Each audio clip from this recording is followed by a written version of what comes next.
Welcome everyone to our webinar today. This is another Farm Journal Farm Country update where we are going to dive into how changing weather patterns are changing the implication for farming's bottom line. I am brand leader for Top Producer and The Scoop, Margie Eckelkamp, and I am very excited today to be joined by two panelists that we're going to have pretty insightful discussion on this topic. So I would like to welcome John Davis. He is joining us from Barcelona. He is the chief meteorologist at Everstream Analytics. John has had a career in applied meteorology and really is going to be able to take weather data and trends and apply it to farming. We're also joined by Ken Zuckerberg, analyst at CoBank. Ken is an accomplished financial strategist who serves as the lead analyst for farm supply and biofuels within CoBank's Knowledge Exchange. So gentlemen, both welcome to this topic and webinar today. For our participants, we are recording this session. We are also accepting questions. So in the Zoom menu, please use the Q&A functionality to pose any follow-ups that you have for our discussion today. Now, really, this topic, Ken, I think this was your good idea to have a discussion to really tease this out. When we started to look at specifically insurance premium increases for agribusinesses and agricultural co-ops due to some catastrophic losses due to weather events and natural disasters. Just a couple of examples to get us started here and help our participants think through the implication for weather patterns. In 2021, when Hurricane Ida's direct hit on Bayer's largest glyphosate plant pushed the manufacturing site offline for nearly 2 months. And then if you look at the effect of natural disasters, even over the weekend, we had the news of the earthquake in Morocco. It appears that those implications will be minimal to the phosphate supply, but something we are still monitoring. And with El Nino weather patterns, low river and water infrastructure levels, and the current hurricane season, we're going to talk about what should be top of mind for agribusiness managers. So John, I'm going to kick it off with El Nino, which is a weather trend we always watch, and we really always apply it under the lens of what is our production year going to look like. So kick us off with El Nino. Sure, great. Thanks, Margie. Great to be here, everybody. So when we talk about El Nino or we talk about La Nina, we start here, looking at overall water temperatures, and this is a current projection of what we call sea surface temperature anomalies. How warm or cold, base is normal, are ocean temperatures around the world. There are two things on this map that are very interesting. One of them is the equatorial Pacific and the warmth that we're seeing there, and of course our El Nino zone across those locales overall. And so the El Nino typically is in the central and eastern sections of the Pacific. And overall here, if we hit the screen once here, Margie, that will show up. So that's where our El Nino event is. So we'll talk about that in just a second. But the other thing that we want to talk about is oceans themselves. So you see a lot of red on this map. This is basis a 10-year normal, and you see a lot of areas 2, 2.5, 3, 3.5 degrees Celsius above normal. The map that you're looking at here, no one has ever seen a map like that. If you look at the global oceans, we've never had warmer oceans, ever. And this is going back hundreds and hundreds of years. And so that tells us a lot as to some of the trends that we've seen. So these are looking at, if you average out all the global ocean temperatures, this is looking at all areas from starting in 1982 to now. So if you average out the global oceans and you put a data point in there every day, we start out on January 1st, go to the end of December, and this is the data point in every day over this, basically 40-year period overall. The levels that we have right now, which is the black line on top, we have never seen before.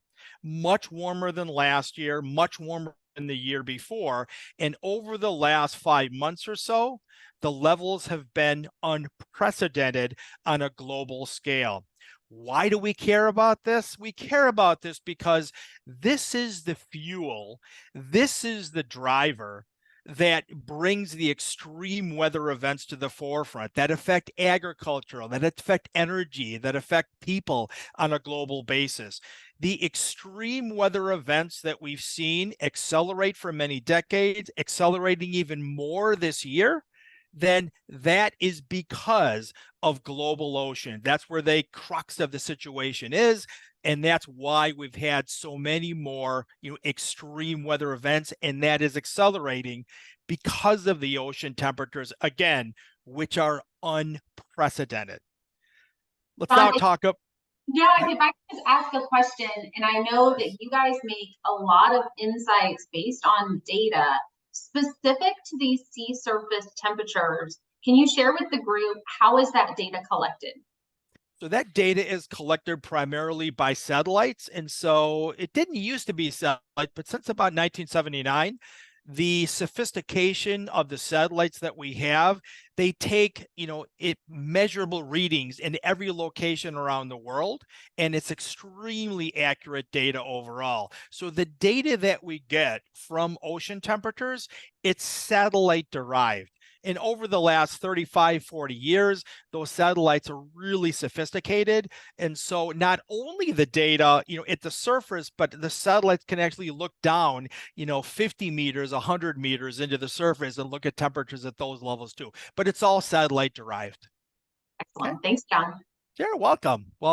So now let's get to one of the topics of today, the El Nino event here overall that we've been transitioning into. So this is a look at the last 10 years, in that area that we looked at in the equatorial Pacific. Overall, here you can see the oscillation that we tend to have. El Nino, warm water temperatures across that area of the central and eastern Pacific. La Nina, colder than normal water temperatures. This is a crucial year. So the last 3 years, we were in a La Nina event.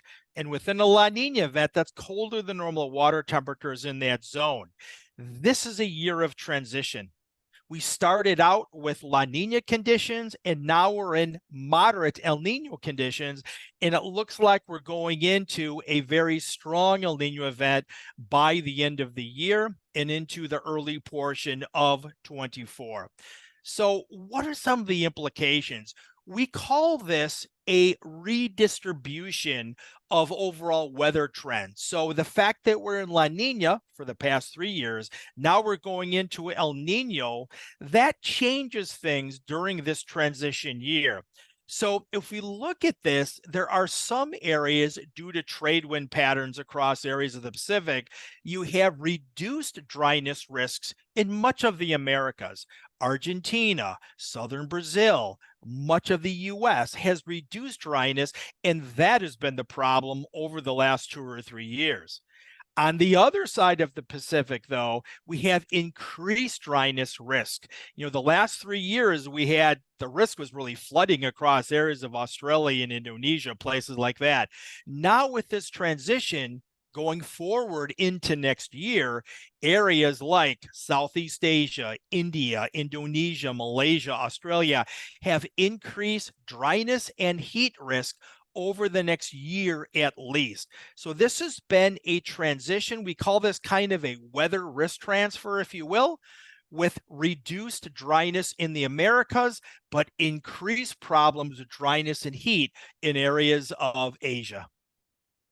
John, I just wanted to ask John a quick question. John, when we look at this and we think about a drier Asia, yet a lot of flooding activity there, and I know we'll probably get into that, to those of us that aren't gifted in connecting all the dots with science, is the volatility of weather patterns in general sort of the if you will, the key driver of when it does rain, it rains hard versus, total moisture in a given area, or is there something else? Because I'm just struck by the fact that China, for example, has had floods, and obviously we had another event the past couple of days, which is just terrible.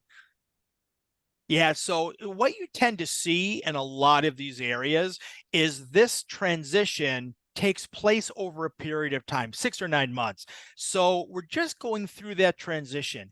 Areas that have gone into a dry mode lately, Australia, Indonesia, very dry over the last 6 weeks. And typically that works northward up into Southeast Asia and eventually into China. But it's kind of one of the last areas where you tend to see that transition here overall. And that's true, Ken, is that the volatility that you tend to see is it tends to be enhanced, or areas that get rain get very heavy rainfall over short periods of time.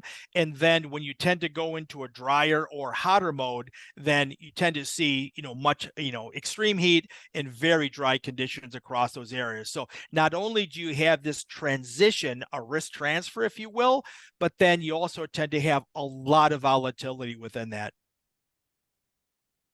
So we're going to stick on our theme of water and water management here, but transfer from sea surface temperatures and those implied weather trends to really water levels, specifically with our key infrastructures in the Mississippi River as well as the Panama Canal. John, let's start with our river levels here in the U.S. and what jumps out to you that we need to be paying attention to. Yeah, so we've seen quite a decline in the Mississippi River levels lately, as well as all the tributaries. And so just as we're getting ready for harvest and being able to transport some of the crops from the Midwest, whether it's down to New Orleans and then overseas, we're beginning to have some real issues here. So this is looking at two sites. One, Cairo, Illinois, the confluence basically of the Mississippi and the Ohio, and then further south in Memphis. For this time of year, early September, both of these have their lowest levels for this time of year in average of the last 10 years. So it's the lowest levels that we've seen.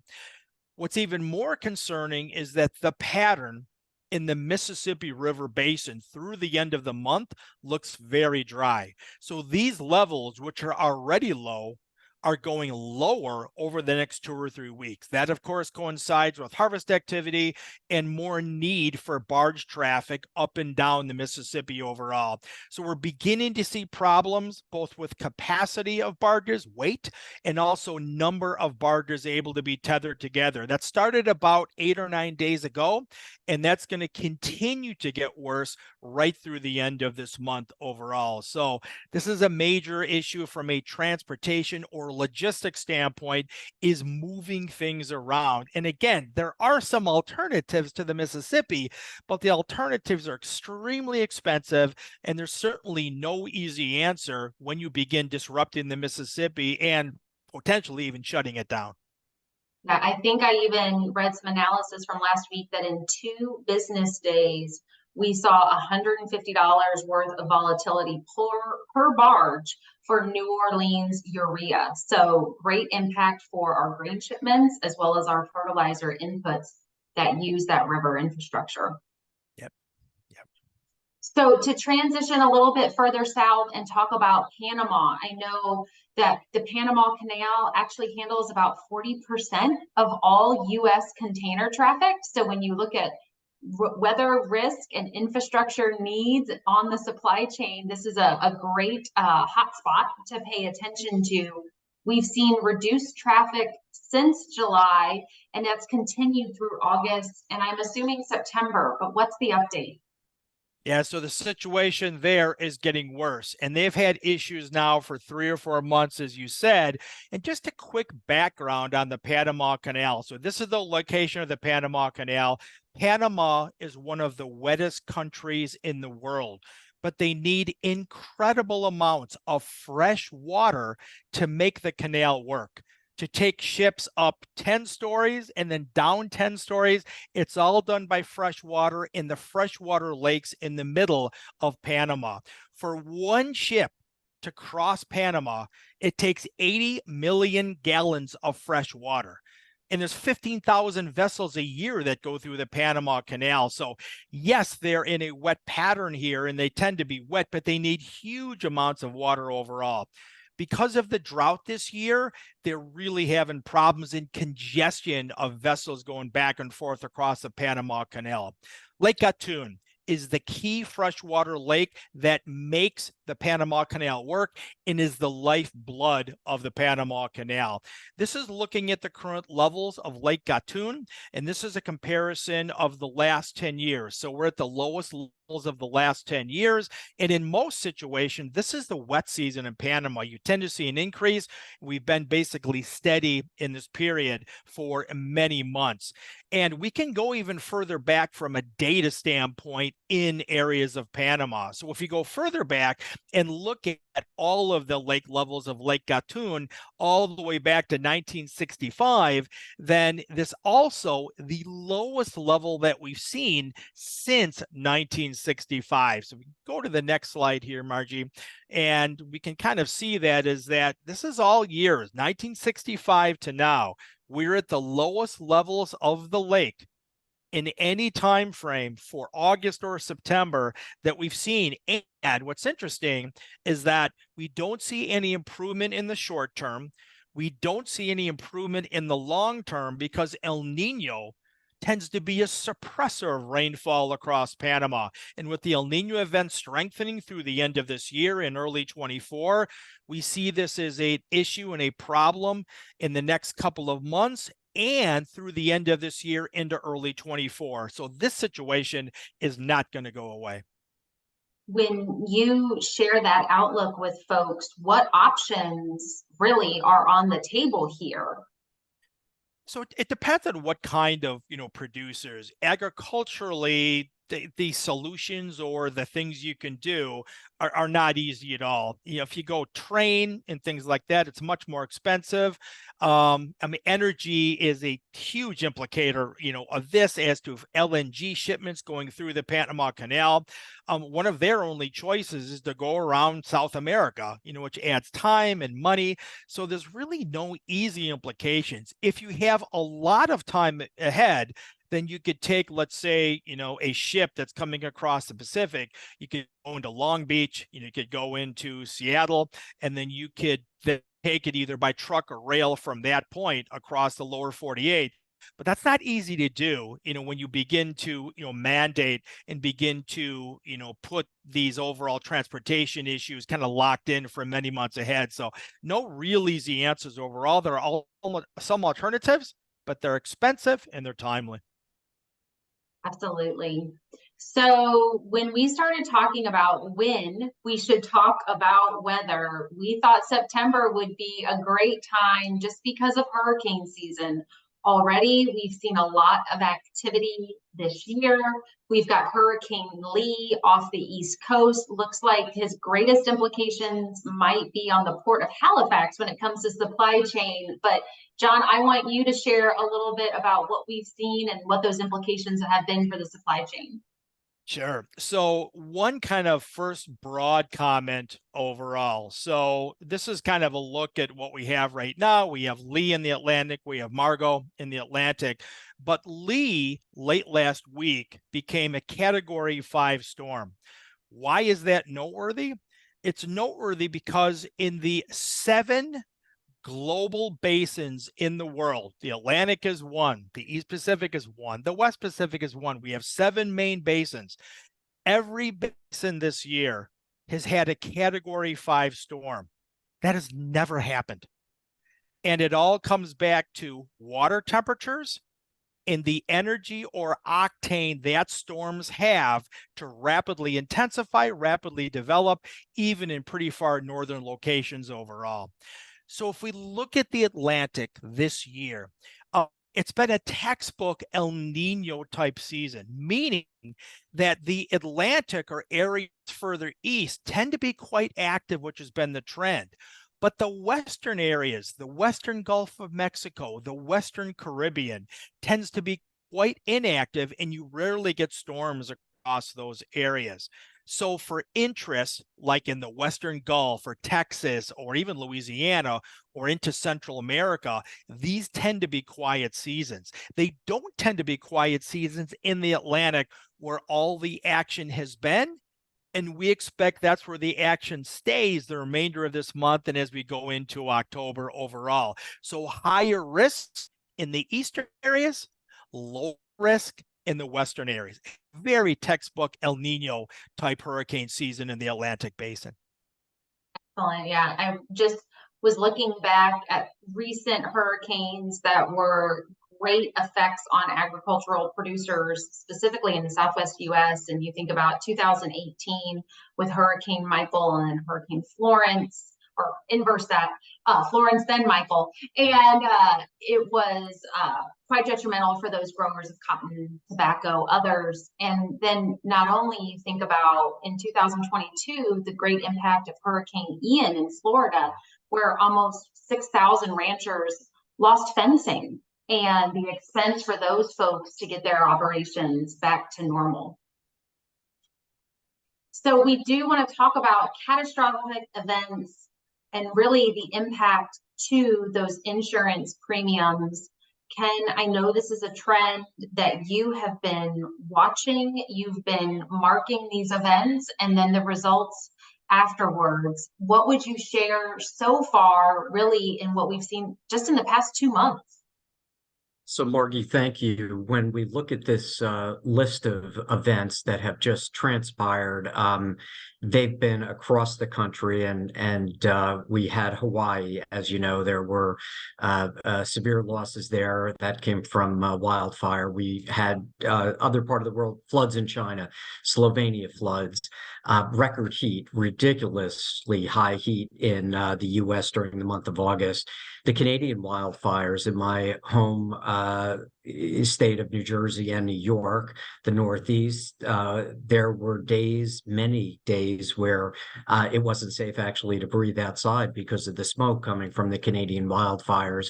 You pick the region of the world, and John, as you mentioned a minute ago, there's been activity. I think what's so important as we then think about the ag situation on the next slide, this subsequent slide that we show here is this is updated frequently, and usually the NOAA updates this each year. It's a little hard to read. We'll distribute this to anybody that would like it, but it continues to be a record year of extreme weather.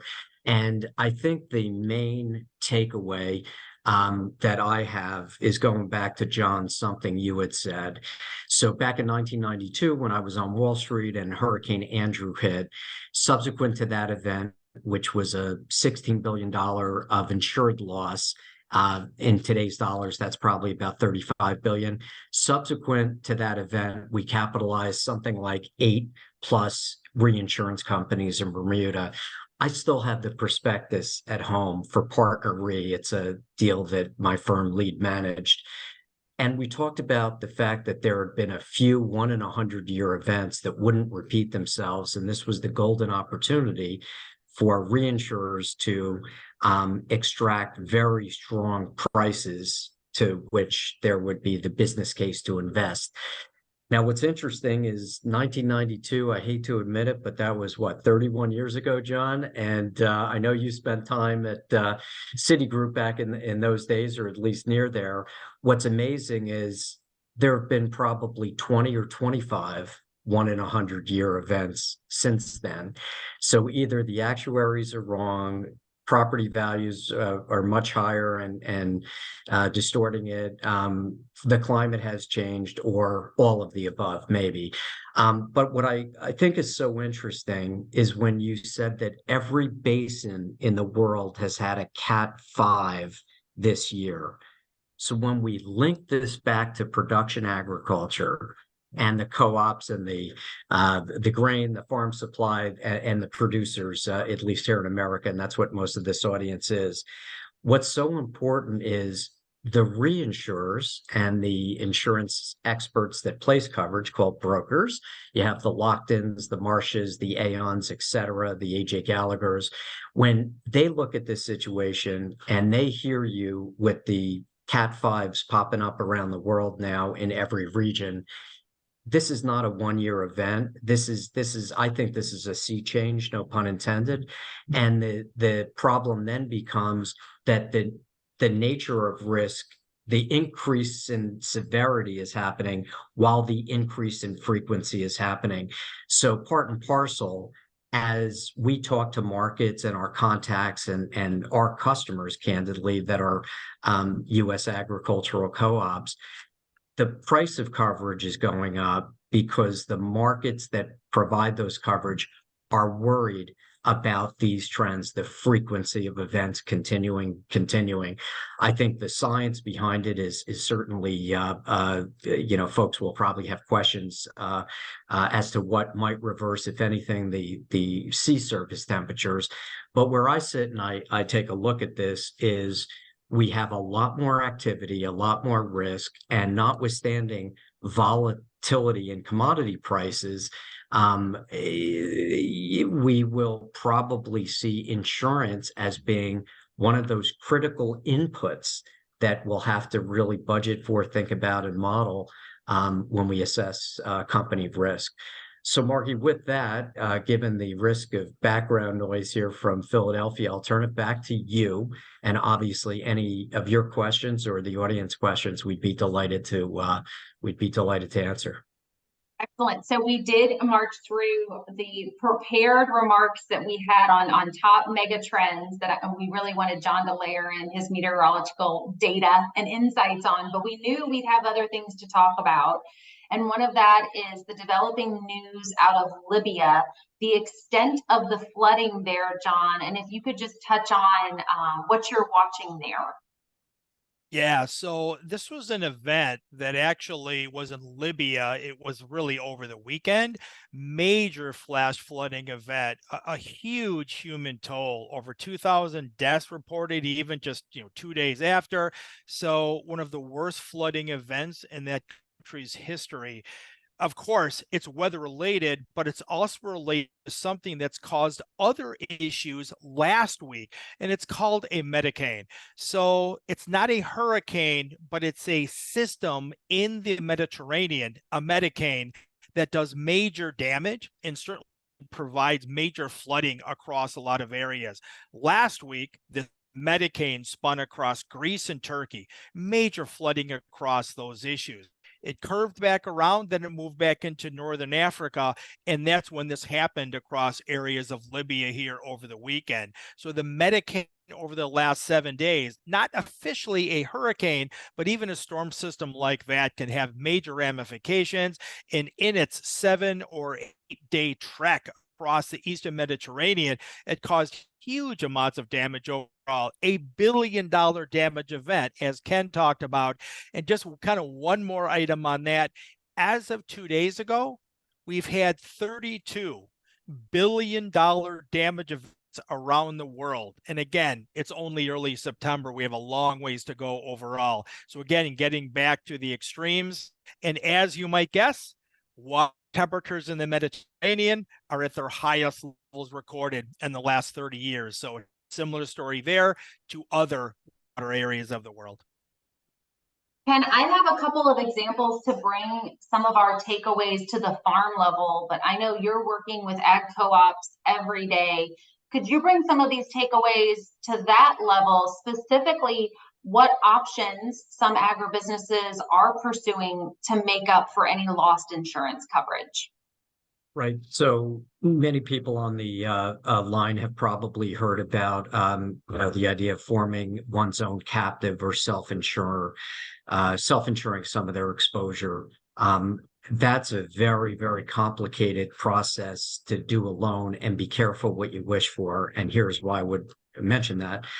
First, if you're forming a captive just in your own region, or even getting together with other companies in the same region, when a loss event happens, you run the risk of it sort of knocking out everybody, and it's all your money that's evaporated without any risk, without any diversification benefit.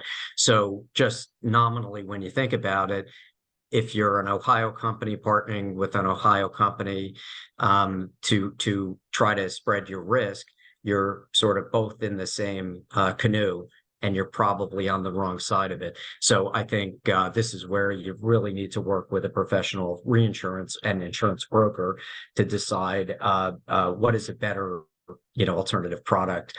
And candidly, having utilizing professional expertise may allow you to participate in sort of a hybrid pool where it's national spread of risk, where it makes it easier.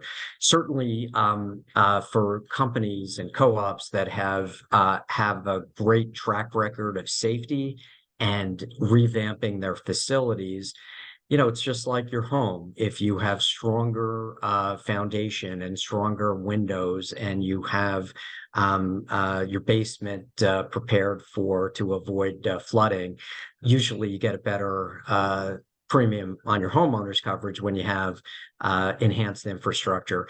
So that's something to look at. If there was one wish that I have for the U.S. cooperative sector, is ask yourself how many professional risk management departments there are among U.S. co-ops. And if there's silence on that question, make it even simple. Is there an insurance expert internal to your business, or is it just the CFO? There's a lot of talented CFOs that have cross-trained in risk management, but the volatility here that we've seen and what we think is likely to continue, you have to have that resident expertise. Another item that we're talking increasingly with our clients about are the changes in coverage terms and conditions. So in a report we put out earlier this year, which is available on cobank.com, we noted that deductibles actually are increasing order of magnitude, sometimes 5 times the original level. Limits are coming down, and then there's a lot of exclusions, a lot of we will not cover if this happens or if that happens. So I think the devil's in the detail. And I guess, again, I would reiterate, if there was ever a time to dedicate some internal staffing to the risk management function, it would be now. So similar trend, like you're talking, Ken, as far as really solidifying that foundation, whether it be physical structure or otherwise. But I've done a series of recent interviews regarding farmers doing the same with resiliency of their land. So how could, for example, adopting regenerative ag practices or increasing a focus on increasing soil health, how could that impact the financial interest rates that are made available to them?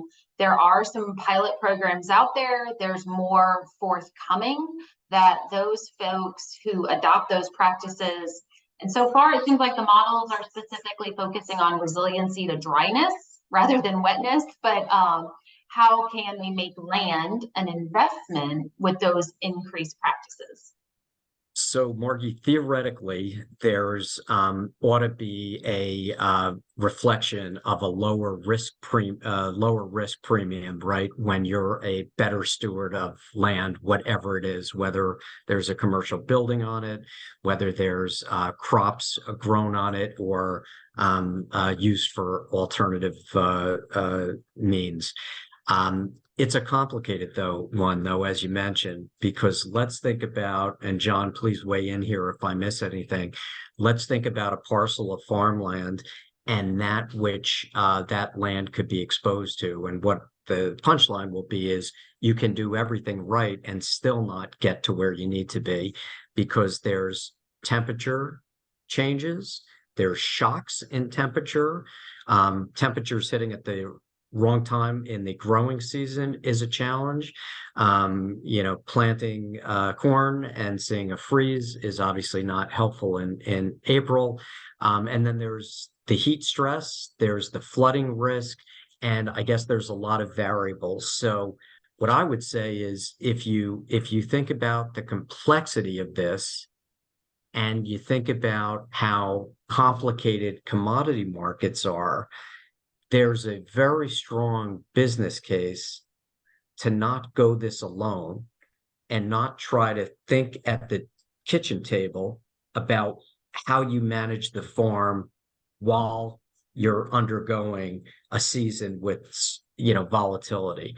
So what I would do, God forbid I had a tractor and I was trying to farm, but if I were, I might try to look at the data analysis tools that could help me model out outcomes, which may say in this part of Iowa, we usually get this amount of rainfall. What happens if there's 10% more, 10% less? Do that same analysis, sensitivity analysis with dryness, and then think about moisture changes and perhaps inherent volatility. So I guess what I'm trying to say is I think you have to bring data, artificial intelligence, machine learning, bring some of these analytics, because this is not the same world as it was 30 years ago from the standpoint of weather volatility. So if you're going to a gunfight with a knife, you're not going to make out too well, right? So wouldn't you rather have all the available tools to protect and risk manage your farm? So Margie, it's a long-winded way of saying that there's a number of things to do. I don't think there's a silver lining. I'm not convinced yet that all of this is transparent enough to result in a lower interest rate.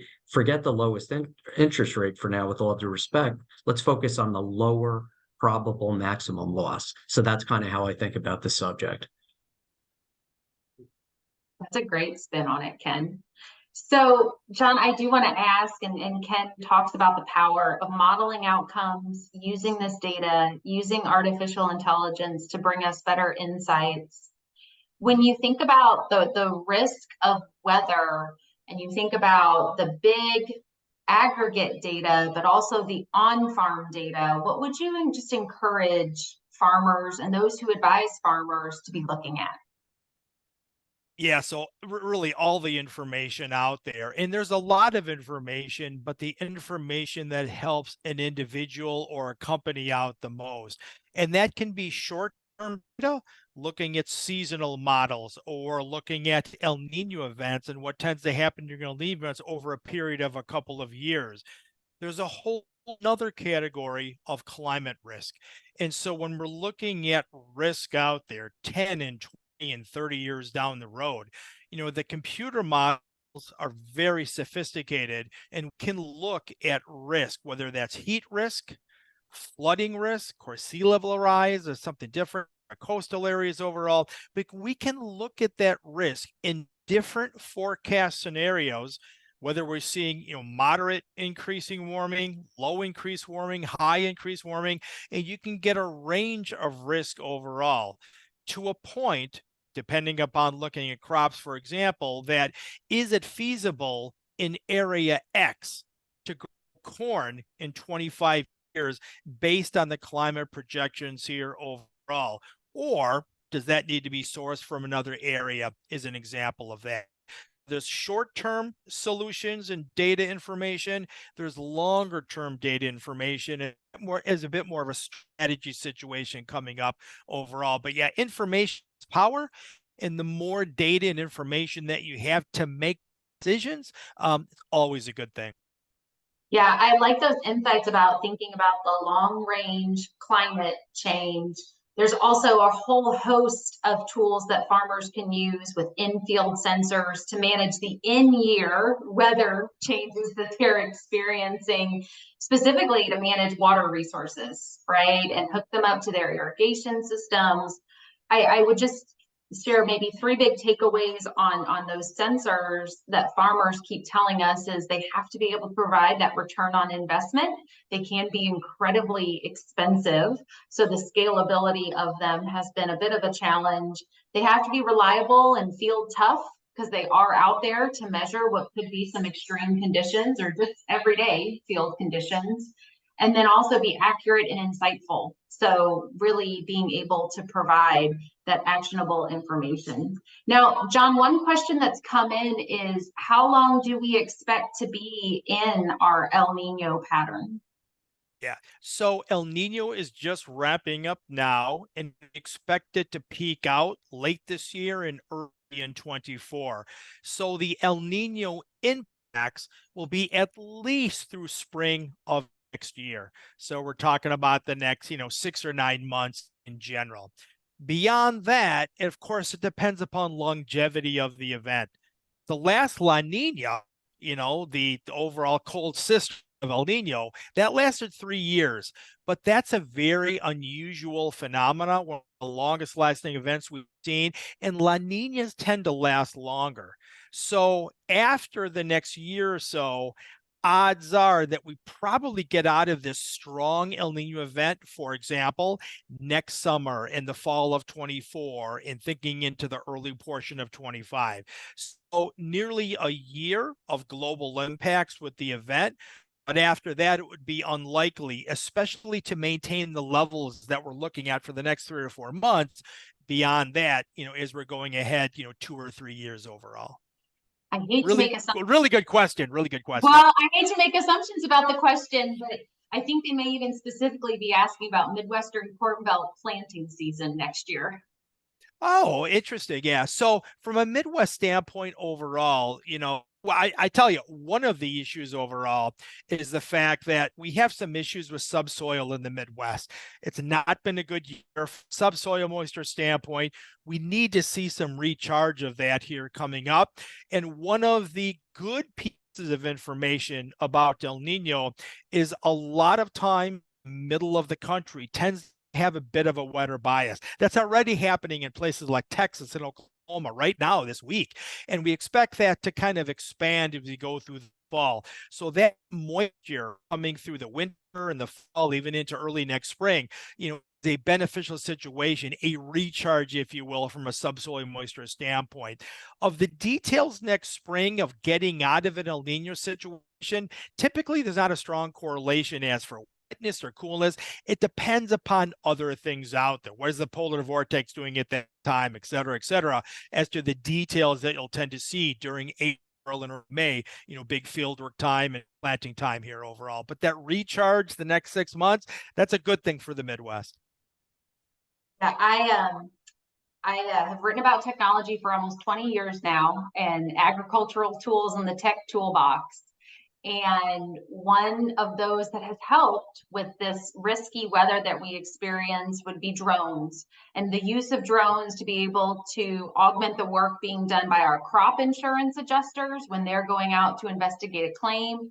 Another story that I loved writing was a Midwest retailer who was analyzing satellite imagery with one of their farmers, and they thought a tornado went through the cornfield, but the satellite image actually confirmed, oh no, the tornado path did go through the cornfield, whereas otherwise it may not have been noticed until harvest time. Are there other tools being developed, John or Ken, that you guys are watching, or are there data layers that are really proving themselves to be really valuable as you're looking at the issues around weather and its changes? I can start out here, Ken, and yeah, that's happening every year. You're getting more and more technology, more and more data that, to me, really helps the situation here overall. Satellite-derived data. Every time we put a satellite up, there's better technology. We're looking at specific drought indices. We're looking at specific temperatures. The satellite information alone that we have, even barring drones, is amazing now, and so much better than it was 5 and 10 and 15 years ago. And the technology that will come on scene over the next 5 or 8 or 10 years, some of the things that's being developed, amazing as to how it will help the farmers, how it will help, overall food production on a global basis. But amazing things are happening, not only on the drones, but on the satellite side overall. And that data is powerful. Marky, the way I answer the question is there's a lot of use cases for a lot of technology tools and approaches and sensors, et cetera. There's also a lot of technology on farm equipment these days. The issue, candidly, is what are the 2 or 3 technologies that can save or add value at 5 times or 10 times the cost? That's the part that hasn't been clear. And said differently, if it's a risk management tool, what are the 2 things you can do that give you a 50% better chance at a positive outcome, regardless of what happens to the weather? So that's, I think, the challenge. I'm in the process of writing a new article that talks about the path forward of agronomy, autonomy, and precision. And in this upcoming report, what I'll argue is that the farmer needs and wants a more sophisticated, integrated product offering that spans sort of those 3 different general topics. However, what is key, again, is what can you provide that has either monumental impact today or reduces losses later. So that's an interesting part of the dynamic with respect to the whole proving the ROI, because if we assume, and it's dangerous to, but John, if we assume that that the weather volatility will continue and people continue planting the way they do, what is the benefit if the technology used tells you not to, fertilize at a certain point of time or not to apply chemicals? The step function savings of applying something or not applying it at the wrong time is gigantic. So that's one of the conundrums, Margie, but I know we'll be talking about that in the coming months. Excellent, Ken. Well, this has been a great discussion about how the world is getting riskier. No longer can we just monitor weather. We have to plan for and navigate the challenges. I would like to offer each of you an opportunity just to do some concluding thoughts or the thing that you're going to really be watching in the next 4 to 6 weeks. Maybe I'll start here and John, let you finish on a high note. So in the next 4 to 6 weeks, Margie, clearly the volatility connected to hurricane season, clearly the issue with respect to low Mississippi River levels. I've presented this on this topic a couple years in a row in the month of October and November. Just forgive me for a little lightheartedness here. What am I missing? Every single year at this time, we have low water levels on the Mississippi. So perhaps it would be a good idea to rethink when we ship and how we ship, but that's a different subject. So I'm going to be focused on those things. I'm going to be focused on what this crop looks like. We had some numbers out of WASDE that most people have looked at already today. What happens, in terms of the end result there. But really, I think the point that I am keenly thinking about is taking, the benefits of autonomy and precision that the equipment manufacturers are doing a very good job with, marry that with the, if you will, the ag engineering or the ag science, which really is engineering on the farm field, bring that together to improve applications, improve yields with lower cost and lower risk. I'll turn it over to John for his closing comments. Great. Thanks, Ken. So for the next 4 to 6 weeks, number 1 on the list is transportation, especially water transportation. We talked about the Mississippi River getting worse. We talked about the Panama Canal getting worse, both short-term and long-term, and the overall ports. It's hurricane season, kind of in the middle of it right now. Actually, yesterday was the halfway point of the season. So it's actually halftime right now. And so we have a second half to go. So we have to watch the port operations for any impacts there. And so the other item would be, we're winding things down, of course, in the Northern Hemisphere, the US, Europe, China, and we're transitioning to the Southern Hemisphere, Brazil, Argentina, Australia. And so that transition and how they start out their season, especially in Brazil and Argentina, will be crucially important here overall. So transportation and starting the new South American growing season or Southern Hemisphere growing season. See, I was going to make the pun of we're in the eye of the storm, being halfway through, John, but you went with the sports analogy, so we'll go with it. Okay, gentlemen, you've inspired me for one last question, and we have time, so I'm going to take advantage of that.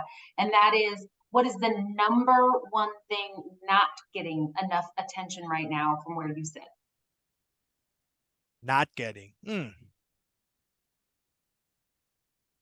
And you go first. I need to think about this for 20 seconds.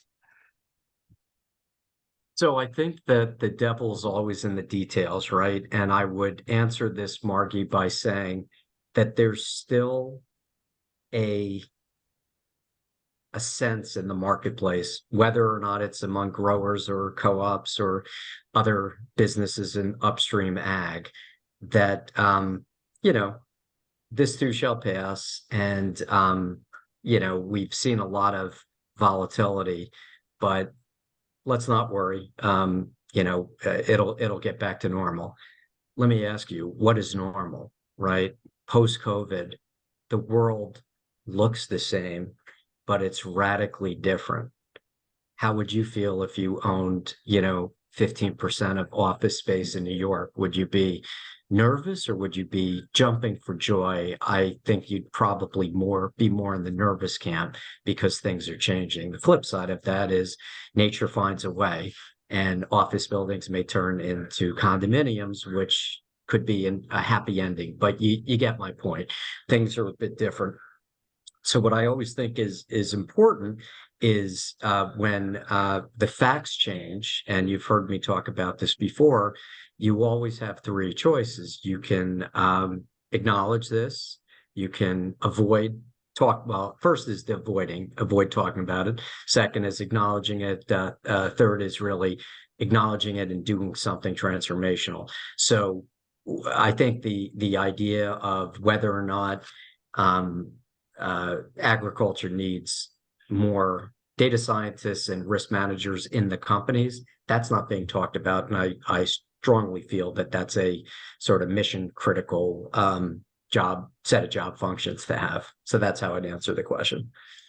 Well, I think, Ken, you highlighted a big thing that I think about all the time, which is what is normal, because what we went through with COVID in 2021 and 22 and the implications we had in the crop production industry when it comes to the port situation and being able to bring in active ingredients to be formulated, or as I shared earlier, that example with glyphosate production. I think we're all watching the port infrastructure more closely, and we all know where a lot of our crop protection products are made now with that greater awareness. Okay, John, what is not getting enough attention? Well, something that's under the radar, if you will. I'm going to go back to what we started the presentation with. Ocean water temperatures, what we've seen over the last 5 months. If I would have gone back 5 years in my career, 10 years, 15 years, 20 years, I've been doing this a very long time, and you would have told me that we were at where we're at, especially this year, unprecedented. Over the last couple of 100 years, using paleometeorology, it's probably thousands of years here overall. I would have said that's very, very unlikely. What's happened here recently is pretty alarming. It gets talked about a little bit. We talk about it quite a much, but the implications of that, extreme weather events overall, implications in coastal communities, and what that means throughout the entire system, supply chain and otherwise overall. That's, I think, the big, elephant in the room right now. It does not look like it's going away. It does not look like it's changing. So the things that we've seen lately, if anything, will likely accelerate. But I would say how we started out, talking about the global oceans. So, Margie, I have to weigh in here and just suggest that, the Farm Journal weather and ocean surveillance team needs to be formed with you as the pilot, bringing John and maybe some other folks around the world to see in real time what's happening, what's going on, and what we can do about it. So anyway, that's what I'll weigh in as the as you know, a takeaway from our visit today. I'm going to make a note to have an offline brainstorm session. How's that? Excellent. Well, Ken Zuckerberg, John Davis, thank you guys so much for joining us today for this discussion. It's been incredibly insightful. To all of our attendees, thank you for joining us. We hope you have learned more than you were even expecting to learn from our group today. Our recording will be made available for all who have registered, and it will be posted online. Until we are back on a Farm Country Update, I want to say thank you from all of us at Farm Journal, and you can stay tuned for all of our latest reporting at agweb.com and thedailyscoop.com. I hope everybody has a great rest of their day. Thank you, John. Thank you, Ken. Thank you, Margie. My pleasure. Nice to see you, John. Take care. Take care.